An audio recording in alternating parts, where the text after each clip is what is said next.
کل فواد چوہدری صاحب کی طرف سے ایک پریس کانفرنس کی گئی جس میں انہوں نے اس کیس میں جو ہمارے ملزم ہیں نوید بشیر صاحب ان کو بالکل بے گناہ قرار دے دیا اس ایف آئی آر کے مطابق. پی ٹی آئی کی طرف سے کل یہ موقف اختیار کیا گیا ہے کہ جو معظم گوندل اس سانے میں جاں بحق ہوئے ہیں وہ ہمارے ملزم نوید بشیر کا ان سے کوئی تعلق نہیں بنتا. آدھی ایف آئی آر آدھا کیس انہوں نے یہ بات کہہ کے ختم کر دی. تو اس صورتحال کے بعد اور فرانسک سائنس ایجنسی کی رپورٹ آنے کے بعد یہ بات بالکل واضح ہوگی کہ اس ملزم کو بالکل بلا جواز بے بنیاد قسم کے الزامات کے تحت جے آئی ٹی نے اپنی حراست میں رکھا ہوا ہے. اس لیے ہماری معزز عدالت سے پولیس حکام سے یہ گزارش ہوگی کہ اب چونکہ اس کے اوپر کسی قسم کا کوئی چارج باقی نہیں رہ گیا اور جو خود ساختہ متاثرہ فریق ہے تحریک انصاف اس نے یہ بات کہہ دی ہے کہ یہ ہمارا ملزم نہیں ہے تو اس کو فوری طور کے اوپر رہا کیا جانا چاہیے.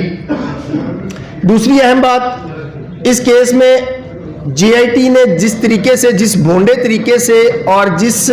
سیاسی طریقے سے تفتیش کی ہے وہ پاکستان کی تاریخ کا ایک انتہائی افسوسناک پہلو ہے. ابھی وقوع کی ایف آئی آر نہیں ہوتی اور جے آئی ٹی جو ہے وہ تشکیل دے دی جاتی ہے.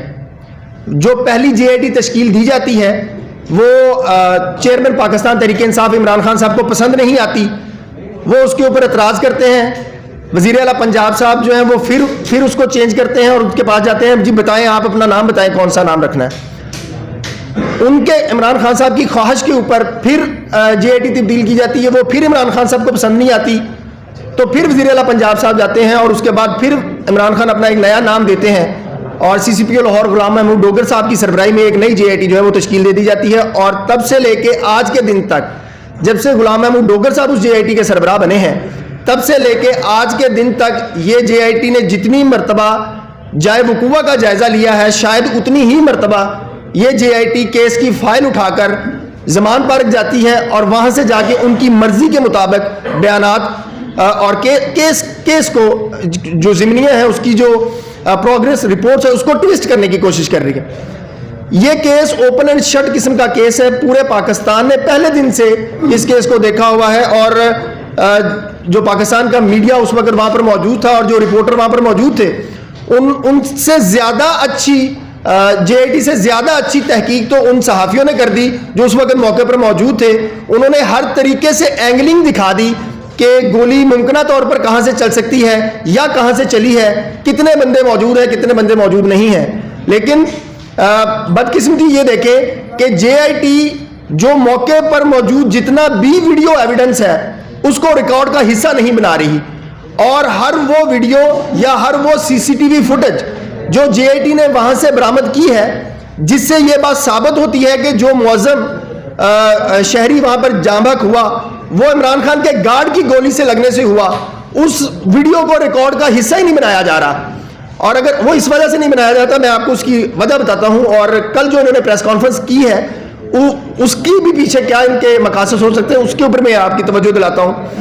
وہ سی سی ٹی وی فوٹیجز سب کے پاس موجود ہے, انٹرنیٹ کے اوپر موجود ہے, ٹی وی چینلز کے پاس موجود ہے جہاں پر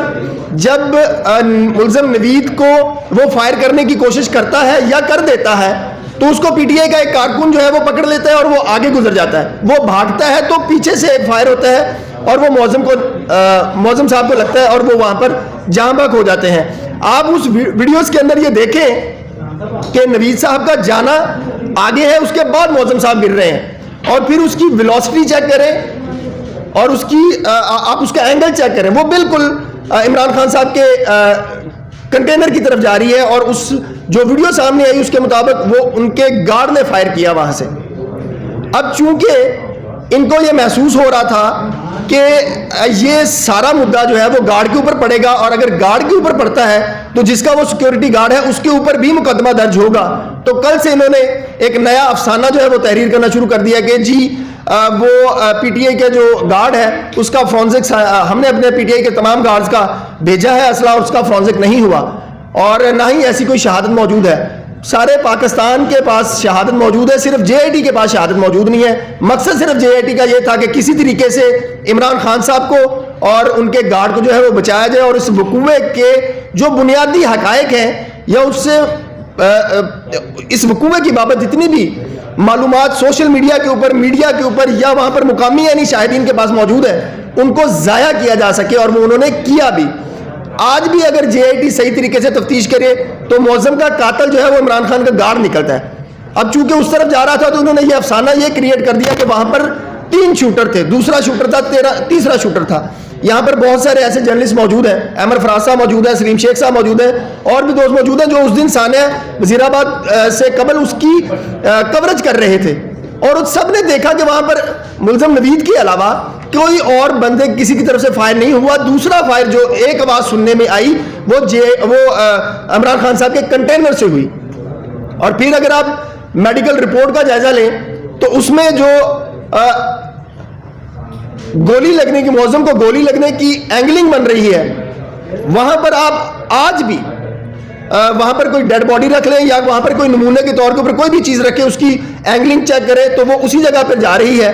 جہاں پر عمران خان صاحب کا گارڈ بیٹھا ہوا تھا کنٹینر کے اوپر.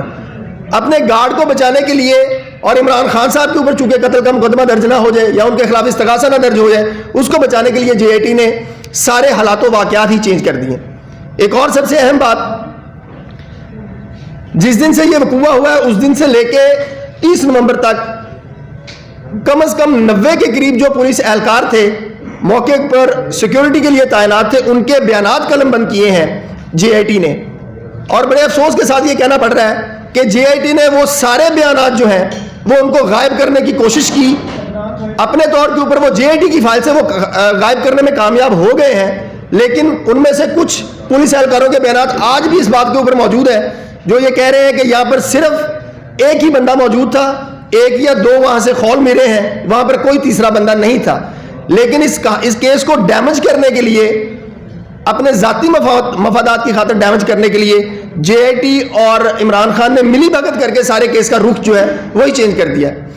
میں آپ کی توجہ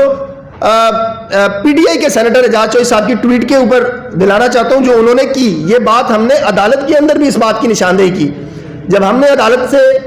یہ پہلے دن کا ریمانڈ تھا, پہلی دفعہ ہم پیش ہوئے, تو ہم نے عدالت سے گزارش یہ کی کہ اس ملزم کی حد تک فورنزک رپورٹ آ گئی ہے جس میں اس کا کوئی کردار ثابت نہیں ہو رہا, نہ اس کے پاس جو موجود اسلحہ ہے اس سے کسی قسم کی کوئی چیز میچ ہو رہی ہے, تو لہذا اب اس کا ریمانڈ دینے کی ضرورت کوئی نہیں ہے. قانون کے خلاف پہلے بھی جے آئی ٹی 47 دن کا ریمانڈ لے چکی ہے, اور 47 دن کے ریمانڈ کے اندر وہ اس ملزم سے تشدد کر کے اور اس کی والدہ کو اس کے سامنے بٹھا کر سردی میں تشدد کروا کے اس سے اگلوانے کی کوشش کر رہی ہے, اپنی مرضی کے نام اس سے کہلوانے کی کوشش کر رہی ہے کہ تم ان بندوں کے نام لو ورنہ تمہاری ماں کو یہ کر دیں گے اور تمہارے بھائی کو یہ کر دیں گے. لیکن اس کے باوجود عدالت نے اس کا جو 9 جنوری تک جو ہے وہ جسمانی ریمانڈ دے دیا. وہاں پر جب ہم نے اس بات کی نشاندہی کی تو یہ بات سامنے آئی کہ جو اعجاز چودھری صاحب کی ٹویٹ تھی اور عدالت کی طرف سے اور جے آئی ٹی کی طرف سے بھی, وہاں پر غلام محمود ڈوگر صاحب موجود تھے, ان کے پاس اس بات کا جواب نہیں تھا کہ اعجاز چودھری صاحب کو ایک دن پہلے کیسے پتا چل گیا تھا کہ انہوں نے احمد چٹھا صاحب کو فون کر کے بتا دیا کہ جی ایگزیکٹ اسی جگہ کے اوپر جا کر وقوع ہوگا, عمران خان کے حملے کے اوپر فائرنگ ہوگی. اور آج کے دن تک اعجاز چودھری صاحب سے بیان نہیں ان کا ریکارڈ کیا گیا, ان سے پوچھا نہیں گیا کہ آپ نے یہ اتنی بڑی واقعہ ہونے جا رہا تھا, آپ کو یہ کس نے بتایا تھا کہ عمران خان کے اوپر حملہ کرنے ہو رہا تھا. آپ پی ٹی آئی کی ان کا ایک نیریٹو کا سٹائل دیکھیں, جو کام انہوں نے خود کرنا ہوتا ہے یا کرنے کی ان کی منصوبہ بندی ہوتی ہے اس کا یہ ڈنڈورا خود ہی پیٹنا شروع کر دیتے ہیں تاکہ کیس کا رخ جو ہے وہ تبدیل کیا جا سکے. اسی کیس میں بھی ایسے ہی ہوا. آپ اعجاز چودھری صاحب کی ٹویٹ کو ملا کر پڑھ لیں, جے آئی ٹی کی رپورٹ کو دیکھ لیں, پی ٹی آئی کے وزراء نے پریس کانفرنس کی, عمر سرفراز چیمہ صاحب نے اور فواد چوہدری صاحب نے, انہوں نے یہ بات فرمائی کہ جے آئی ٹی کی رپورٹ میں یہ تفتیش مکمل ہو چکی ہے, جے آئی ٹی کی رپورٹ میں فلاں بات سامنے آ گئی ہے, جے آئی ٹی کی رپورٹ میں 2-3 شوٹر سامنے آ گئے ہیں, یہ انہوں نے لکھ دیا ہے. سب سے بڑا سوال یہ ہوتا ہے پی ٹی آئی کے وزراء نے خود سے ہی اپنی بنائی ہوئی جے آئی ٹی جس کا سربراہ عمران خان صاحب کی طرف سے مقرر کیا گیا تھا اس کو انہوں نے جو ہے وہ ریڈنڈنٹ کر دیا ہے. اور اہم بات یہ ہے کہ جے آئی ٹی کی وہ رپورٹ جو ہے وہ عمران خان صاحب کے پاس کیسے پہنچ گئی, فواد چوہدری صاحب کے پاس کیسے پہنچ گئی, وہ ابھی عدالت میں تو سبمٹ نہیں ہوئی لیکن وہ وہاں پر پہنچ جاتی ہے. یہ صرف ایک ہی وجہ سے ہے کیونکہ ہم نے اس کیس کے تمام ریمانڈ پیپر جو ہے وہ دیکھے اور ان کو پیروز کیا, جس سے یہ بات سامنے آتی ہے کہ یہ جے آئی ٹی ساری کی ساری اپنی فائنڈنگ جو ہیں وہ زمان پارک میں بیٹھ کے پی ٹی آئی کے وکلا کی مشاورت سے تیار کر رہی ہے. اس کی کوئی قانونی حیثیت نہیں ہے. اگر پی ٹی آئی یہ سمجھتی ہے یہ وقوع جینون ہے,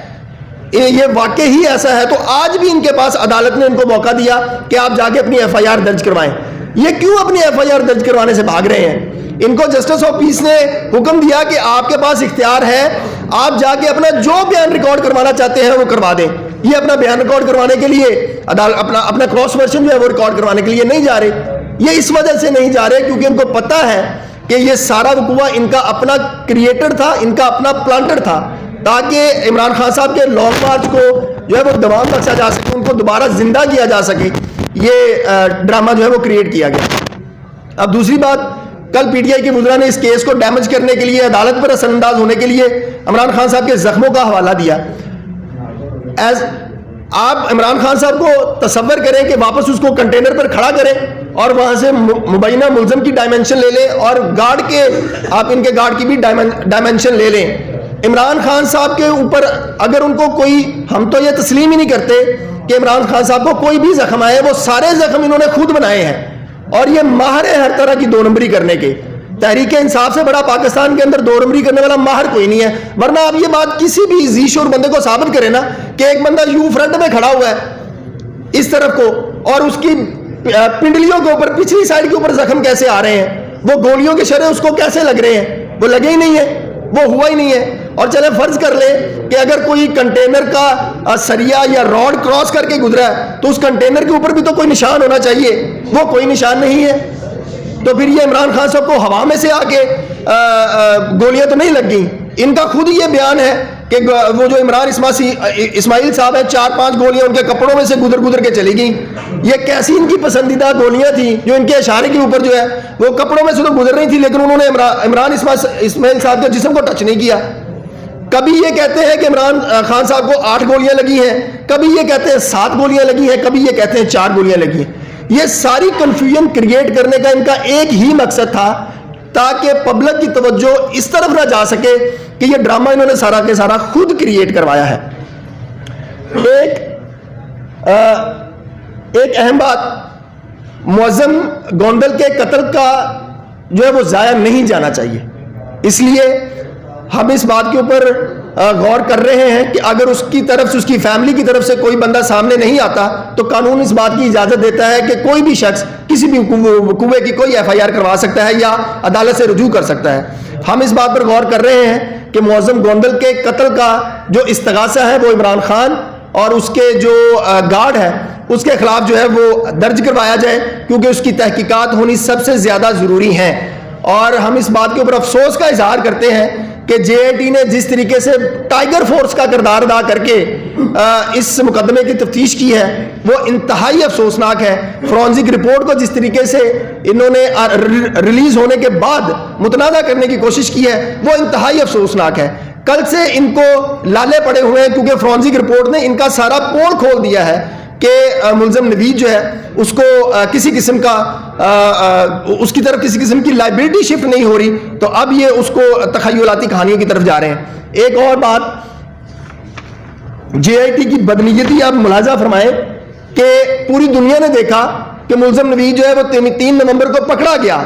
انہوں نے تسلیم کر لیا, اپنے پی ٹی آئی کے کارکن نے جس نے اس کو پکڑا تھا اس کو اگلے دن بلا کر سند دی گئی, اس سے اسلحہ برآمد کر لیا گیا. لیکن 29/11 کو جا کر جے آئی ٹی کے ممبران جو ہیں وہ اس کے اوپر ناجائز اسلحے کی ایف آئی آر دے رہے ہیں. جے آئی ٹی کے سینئر پولیس آفیسرز کو شرم آنی چاہیے تھی کہ وہ اتنی بھونڈی قسم کی ایف آئی آر دینے کی کوشش کر رہے ہیں اور اس کا فائدہ ان کو نہیں ہوا, الٹا نقصان ہی ہوگا. جب بھی یہ ویڈیو ایویڈنس ریکارڈ کے اوپر آئے گی تو یہ بات ایکسپوز ہوگی کہ آپ نے 1 مہینے کے بعد جو بندہ آپ نے موقع سے گرفتار کیا, موقع سے آپ نے اس کی ایویڈنس ساری کلیکٹ کی, موقع سے اس کی ویڈیو بیان ریلیز ہوئے, آپ نے اس کی ایف آئی آر جو ہے وہ 30 دن جو ہے وہ